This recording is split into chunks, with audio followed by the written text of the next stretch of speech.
In every town, every street, there's always an old soul, someone the world calls elderly. But in truth, they are walking libraries of life. Every wrinkle on their face is a story. Every pause in their speech holds a lifetime of meaning. Today, we listen. We listen to the voices we often ignore. Because sometimes, a single sentence from an old man can save you years of pain. Chapter 1, The Power of Silence. I once sat beside an 85-year-old man. I asked him, "You hardly speak. Don't you feel like saying something?" He smiled and said, "When your heart is truly at peace, you hear more than you need to say." That line pierced my heart. In today's world, everyone wants to speak, but few want to understand. The elderly know silence is not emptiness, it's full of understanding. Chapter 2, Time is the Real Teacher. Another day, I asked the same man, "You must have understood everything about life by now."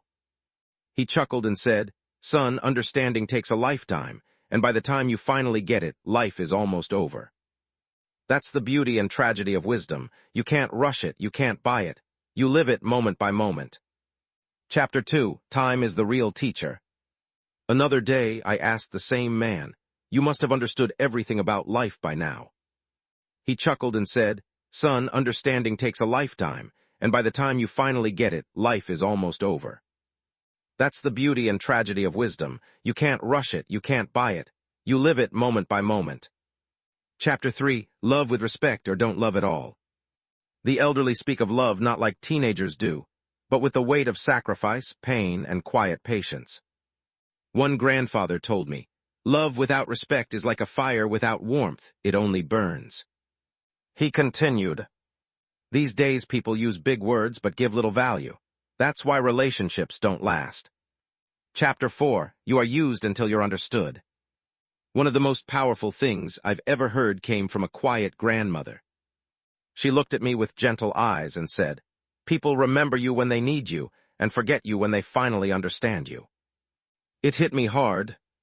We bend ourselves to please others. But the elderly remind us, live for yourself, not to fit into someone else's expectations. Respect yourself, even when others don't. Chapter 5, Live Like Today is the Last Day. One day, the old man at the mosque didn't show up. Every day he'd sit quietly 4 hours without fail, but this day he was gone. We found out later he had passed peacefully in his sleep. In his diary, he had written, "If people lived every day like it was their last, there would be no time for hate, greed, or anger." Old photos, empty rocking chair, sunset fading behind a graveyard silhouette. I had tears in my eyes, but my heart was calm. Because he didn't just live life, he understood it. And that's what the elderly are trying to tell us every day, but we're too distracted to listen. My friend, we scroll endlessly, chase trends, and run after things that don't last. But the real treasure, it's in the words of those who have walked the path, the elderly. Sit with them, listen to them, write down what they say. Because someday you'll look back and wish, "I wish I had listened more." They are not just old, they are timeless. If this video touched your heart, hit the like button, subscribe, and comment below. The wisest thing I've heard today was, I'll be reading every comment. Until next time, remember the elderly may grow old, but their wisdom never does. Take care.